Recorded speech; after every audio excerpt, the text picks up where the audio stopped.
Hey everybody, Charles for HumbleMechanic.com, back with another episode of the Humble Mechanic Podcast.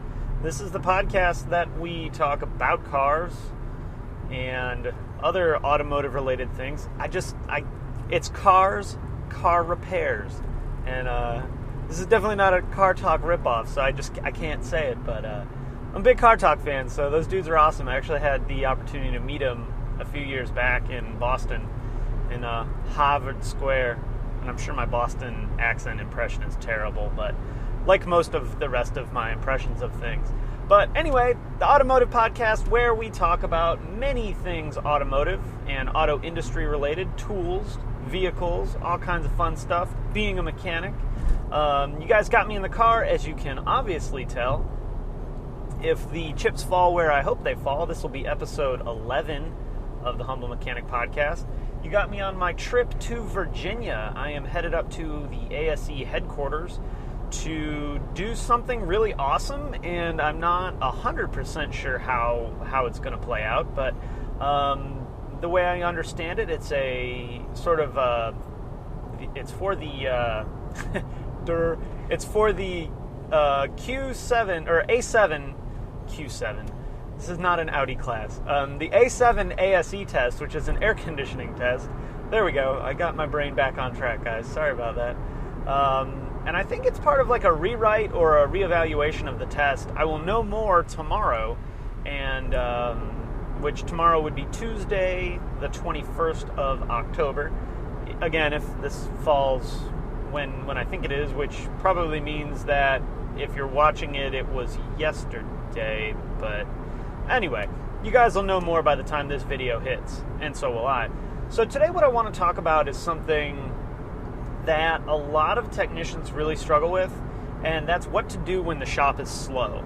Now, we've talked about flat rate, we talked about what to do on bad jobs. You know, I don't know that it's worth recording a whole podcast on what to do with a good job, because that's really easy, and you should just be excited to have good work in the shop. But you know, dealing with slow times can be very, very challenging if you are new to the show or new to being a technician, mechanic, customer, whoever, just interested in the auto industry. And I'll put a link to it in the show notes. Watch the show that I did, or listen to the show that I did about flat rate, because in order to really understand this, you do have to have a basic understanding of flat rate. And I'll go over the basics of it really, really quick.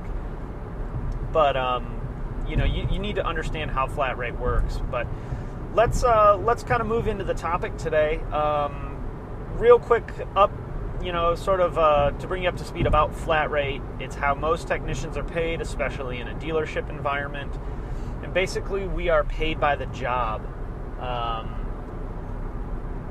Every job has a time attached to it. The example I like to use is brakes. Let's say brakes pay 1 hour. Regardless of how much time it takes the tech to complete that job, they get paid for 1 hour. So if they do it in 30 minutes, they win, they get paid a half an hour, or an hour. They have a half an hour free. If it takes them an hour and a half, they lost, and you know, it took them 150% of the time. So real basic. There's way more involved in the flat rate system, but I'm not going to go too deep into that today because I want to talk about what you guys can do when it's slow. And, you know, it depends on your shop, the times of year that is slow. Traditionally, my shop has always been slow. The week of the state fair, which is actually this week, which is kind of awesome that I've taken a couple extra days off. The week of the state fair, the week of taxes, the April 15th week, the week between Christmas and New Year's, that's when we get mostly get a lot of people traveling through and emergency stuff. Let's see, there's a week or two for back to school. The dead of winter a lot of times can be up or down. If it snows, we can forget about having any work. So, you know, it really depends on your location and your shop and what you do at your shop. You know, we're a Volkswagen dealership, so we service Volkswagens. So here's what I do when it's slow. First of all, I try to make sure that I'm never slow. And that's that's pretty much the key to not, losing the flat rate game, so to say, even if the rest of the shop is slow. A lot of the being slow does not have anything to do with the technician. It's, a service advisor, service manager. What kind of advertising are they doing? Is the service advisor answering the phone when they need to, calling customers to follow up, calling to make sure that customers know that their parts have come in, making sure there's a really good communication channel between the dealership, whoever it may be, and every customer that has potential to come back into the dealership. So as technicians, we can't really control a ton of that other than making the suggestion or doing it ourselves. Don't be afraid to call a customer and tell them their part's in. Someone may get ticked off at you for stepping on their toes, sort of, but hey, when we take everything out of, the vision of what we do, we're all there to get a paycheck. And if you're too proud to do something to get a paycheck, like call a customer, well, sorry, you're going to miss out. So let's really focus on what technicians can do. The first thing that I say every time when it's slow, and this should not even really be need to be said, but I'm going to say it anyway. Make sure you're looking vehicles over. Make sure that you're not missing the fact that a customer needs brakes on their car, or a wiper blade is torn, or it has a light out, or it's due for spark plugs and the advisor didn't catch it. You need to make sure that you are maximizing every opportunity that comes in the door. And now I know what you're saying. You're a customer and you think, well, they're just looking to rip me off when it's slow. There are shops that do that, and I won't bull crap about that, but our job is to make sure that if your car needs something, we tell you. And if we don't tell you, we're not doing our job, and you're not getting what you paid for. So don't see it as, every technician or every mechanic or every service station is out there trying to rip you off. See it as we're trying to make sure you're aware of all your maintenance needs, at least for this episode. We'll go into some of the crooked things that the automotive industry can do to rip customers off, but let's put all of that up on the shelf for a while and talk strictly about keeping our productivity up while it's slow. So we need to capitalize on every opportunity that comes in. On a really slow day, you may only see 3 cars in the shop. So we need to make sure that we're getting every opportunity that we can. We're making sure we look at every part we can. We're making sure that every need that a customer has is thoroughly addressed. I said it a second ago that this didn't really need to be said, and I still feel that way, because this is something that we should be doing all the time, no matter how busy we are, no matter what's going on in the shop. These are the things that our customers are paying for, so don't overlook stuff just because it's busy. We really need to capitalize on every car that comes in every time anyway, but it does become more important when times are tough. And again, it's things like, is the brake fluid flush done? Has it been 2 years?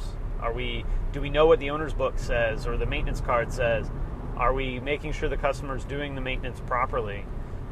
So make sure that you are looking over the car very, very thoroughly, not in a way to rip a customer off, for legitimate needs, legitimate service, and you don't have to worry about sleeping at night because you sold a customer a timing belt that they maybe didn't need, or whatever, whatever scam repair that people can do. So we need to make every opportunity count, and that's really the big one. Next up, let's say we don't have an opportunity in our bay. We don't have any car at all. What can we do to one, keep busy so that the day doesn't drag, and 2, really capitalize on our free time? The next one I really like to do is training, and this is where a lot of techs kind of miss the mark on training. We got some guys in our shop that are awesome about it. If there's a free minute, man, they're on the computer learning something, or taking their self-study programs, doing web-based training. Most all manufacturers have far, far, far more training information than I think most technicians can ever keep up with. I know I can't keep up with it. But we need to capitalize on that free time and really, really increase our sort of car IQ, so to say. And whether that's just keeping certified for the year, or learning about a new system that's coming out or has come out. Diving in a little bit deeper in a system that maybe we understand the basics of, but we don't really understand the behind the scenes working, so to say. We at Volkswagen have so much resource. Again, it's overwhelming. There's quick tips, there's self-study programs, a lot of times new models, new engines, new transmissions, new HVAC systems will all have a self-study program tied to them, and we can go through, we can read that, we can learn the inputs, learn the outputs of the system, learn how it functions, learn how it fails, learn how it tells us that it is failing, and really increase our car IQ as far as our brand or whatever. If you don't work at a dealership, to be honest, I don't know. That may become a little bit tougher for you, because you don't have the manufacturer-based training programs. There's still things you can do. You can look at part manufacturers training. I know Bosch has a ton of information out there about all of their parts, and no matter what kind of car you work on, it's got a lot of Bosch parts on it: starters, alternators, relays, you name it. There's a part with a Bosch name on almost every car. So don't forget that, and that'll actually break down systems even further into individual components and the inner workings of that, which is cool, because that's not something a lot of manufacturers get deep into. So you can always go to the part manufacturer and learn a little bit more, whether it's an engine part, a transmission as a whole. Volkswagen doesn't build transmissions, they buy transmissions and put in their cars. So going to like a ZF transmission website and learning about that is definitely worth the time that you're going to spend. And if you're sitting around not doing anything otherwise anyway, did that sound weird? Capitalize on that free time, like I said. So training, one more time. Training is very important. So let's say we got no car. We're all trained up. We know everything about everything, which is a load of junk, and you guys know that. What do we do now? Well, let's look around the shop. Let's see what we can do in the shop. Let's see if there's any shop equipment that needs maintenance. Let's see if there's any tools that need maintenance. If, as a Volkswagen tech, our scan tools always need something, whether it's updates or, a refresh, or downloading patches, or, sometimes a printer doesn't work on one.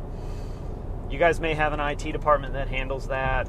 Our IT department handles some stuff, but for the most part, they won't work with our scan tools. They'll just work with our internet dealer computers, and that's something we need to be aware of and make sure all our equipment's up to date, all our equipment's in good repair. Does our alignment rack need to be gone through and sort of tuned up? Is our tire balancer recalibrated? Anything that we can do in the slow time to make the busy times faster is going to be really, really important.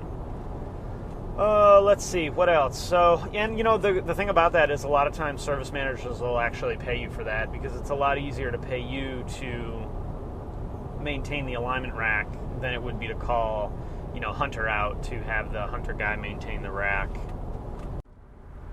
Alright, sorry about that, guys. Had to pause for a quick second. So we're talking about things that we can do to keep busy and keep productive in a slow time in the shop.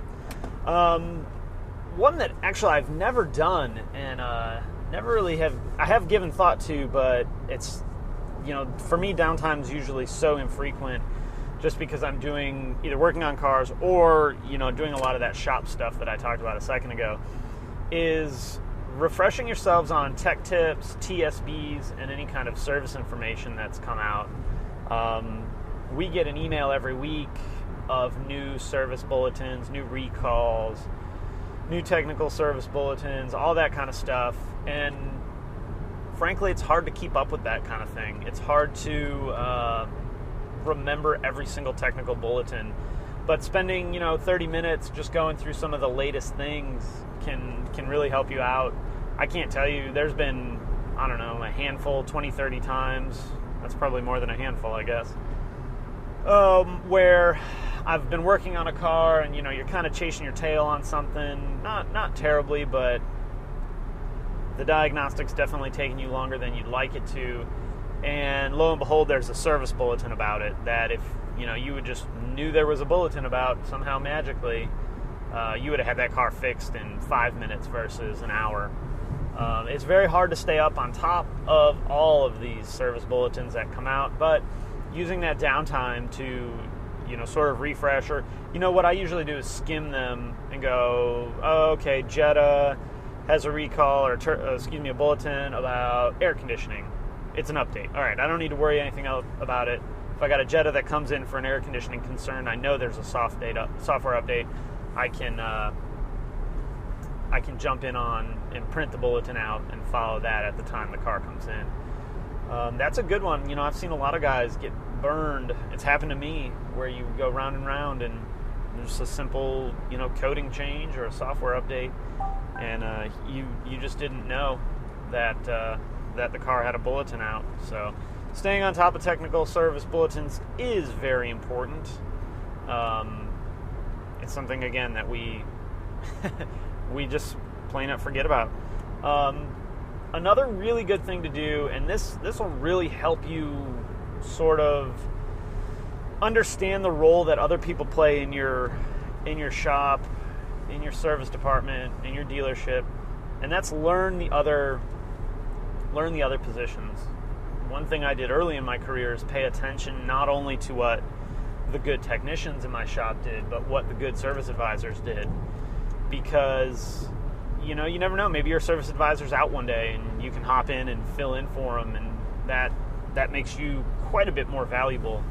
I know a lot of techs don't really like talking to customers, wouldn't prefer to talk to customers. There's days where I don't really want to talk to anybody, let alone, an upset customer. But if you can understand the job of a service advisor and the role they play and some of the pain in the butt things they deal with that you might never see, you can understand a little bit better why they're having a bad day, or, they may not want to call a customer back because the customer was screaming at them when they first came in the service station, and now they don't want to talk to them.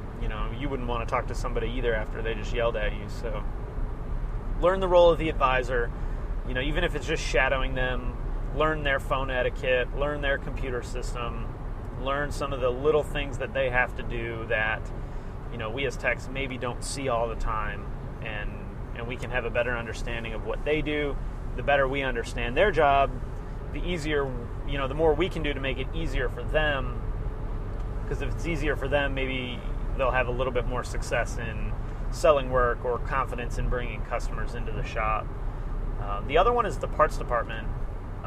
Actually, there's two. One is the parts department, and there's always that it's the parts department's fault excuse. They ordered the wrong part. Well, maybe you asked for the wrong part and forgot, or whatever. But learning the parts department is something that I haven't done personally, but it's definitely something that I would recommend doing. I think the more you know about the parts process and the deliveries and them dealing with wholesale accounts and body shops, again, the more you understand another role in the dealership, the more valuable a technician you are, and the better you'll be able to understand the process from their side, and hopefully you can change. If you need to change a little bit of your game to accommodate them and ultimately make your life easier, well, I think that would really be worth it. The last job that you really should, and this is mostly in a dealership environment, you really should jump in on and learn about is the warranty administration portion of the dealership. As a dealer tech, we do a fair amount of warranty work, and our warranty administrator is pretty much the gateway to us getting paid on that stuff. So the more you know about their job, maybe you know something that could help them. I know they know stuff that can help you. Maybe fine-tuning your story or your notes on an RO based on their advice will help you get paid more on a job. And again, I've said it before, our whole goal in being there, guys, is to make sure that we're getting paid and make as much money as we can.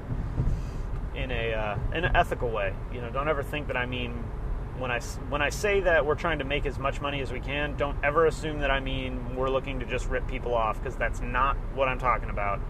I'm talking about working our butts off, doing a good job, earning customers' business, and fixing cars. That's what we get paid for.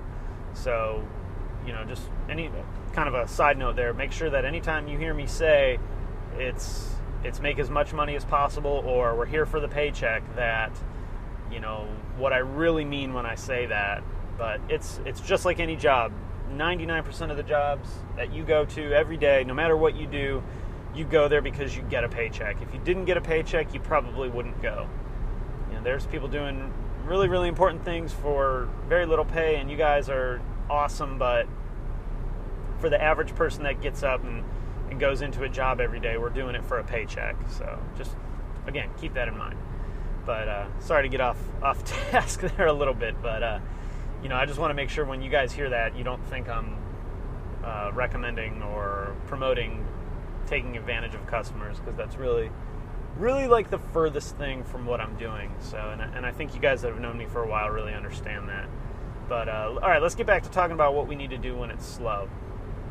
So now we've learned Service Advisor, we've learned the parts department, we know a little bit more about being a warranty administrator and how that process works. Now it's time to hone our technician skills. And this works really well in a dealership environment. Maybe not quite as good in an aftermarket environment, but hey, you probably drove a car there to work this morning, so you can still capitalize on some of the spare time that you might have. What is an incredible tool to have in a dealership is a known good car. So I have a lot full of known good cars because they're brand new cars, and nobody's reported any complaints with them yet, so we have to assume they're known good cars. And this is a really good thing to do to hone your diagnostic skills, because what we're going to do is we're going to pull one of these brand new cars in the shop, and we're going to, run a baseline on them, which I've talked about before, and that's where we scan the vehicle, we go in, we look at certain values, and we save all these readings based on what a known good car is. So we call that doing a baseline on the car. It's running an engine scan and looking at values of airflow, fuel injection, injector pulse width, fuel trim, ignition timing, coolant temperature sensor, ambient temps, throttle body positioning. I mean, you name it, and we can look at it. Oxygen sensor sweeps and voltages. Pretty much, if the computer can look at it, we can look at it. We may not know how to interpret it like the computer does, but we can still look at it. And if we save that information, now we have that car, a similar car come in next week with either a no-fault drivability concern where the car's doing something weird but the check engine light's not on, or an intermittent concern, or the check engine light's on but it's a really strange problem that we're not sure about. We can refer back to that other vehicle and look at all those readings that we saved and go, oh, here's something that's very different. Maybe I'll start with this system, and that it can get you, ahead of the game on diagnosing weird, sporadic, or random problems. We can also create our own problems. It's a brand new car. We have factory scan tool. We have factory service equipment. We can see what happens when we disconnect the coolant temp sensor and see how the car responds. We can see what happens when we, block the air filter and look at the values change for airflow and fuel injection.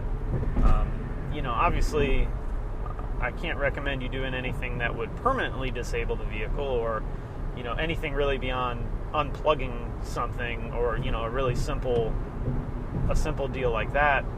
We don't want to be replacing parts on brand new cars if we don't have to, but this will be a good opportunity for you to create problems so you can learn what the values of your engine sees.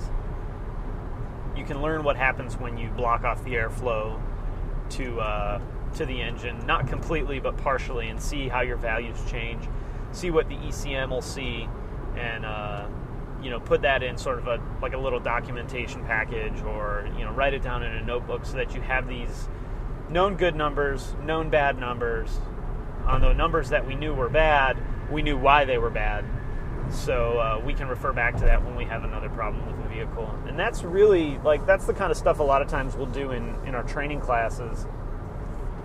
But that one can really just put you over the, ahead of the curve, so to say, on diagnosing problems, especially when it's a new vehicle and no one really knows the ins and outs of the diagnostic process of something, a brand new engine. Over time, we've developed, and I say we, I mean I've developed a pretty good gut feel on airflow reading, fuel injection, fuel trim on, let's say, a car like mine.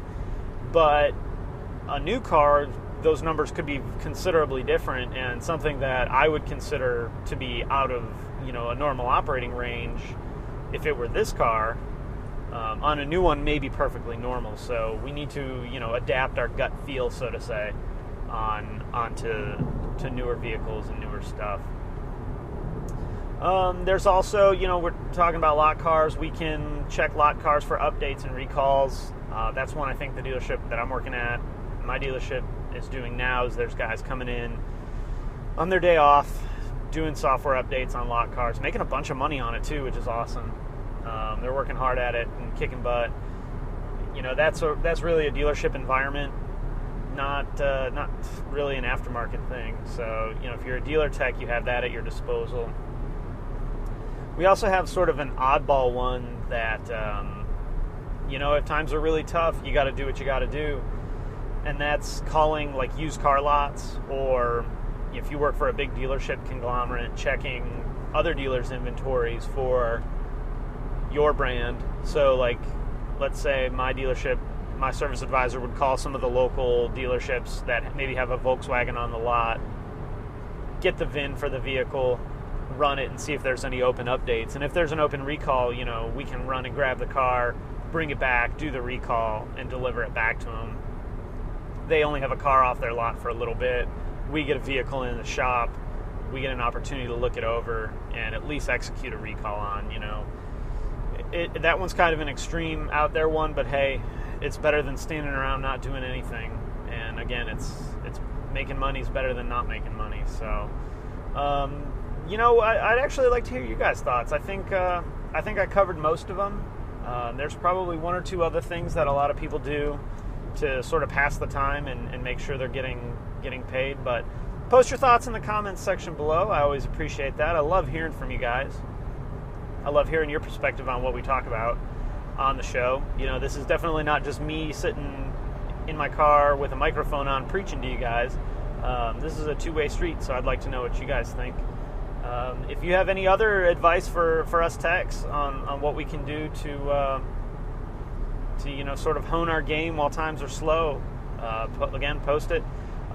Any questions, comments, or anything, always feel free to shoot me an email, charles@humblemechanic.com. If you're watching this on YouTube or on the blog or on Facebook, thank you very much for watching. I really appreciate that. Don't forget to subscribe to the YouTube channel or on the blog. You can also follow me on Facebook, Twitter, and Instagram. I Instagrammed a picture of what I'm seeing right here a little while ago, so that's cool that some of you guys have seen that. If you liked the video, throw it a thumbs up. If you didn't like the video, well, I'm sorry. I did the best that I could. I mentioned in the video I recorded a little bit ago that in typical Charles fashion, I left the house and I seem to always forget something. And today the something I forgot was the notes that I wrote for the show this morning. So, I'm just kind of flying off the cuff here, and hopefully I'm doing a good job for you guys. Again, this has been Charles for humblemechanic.com, and I will see you next time.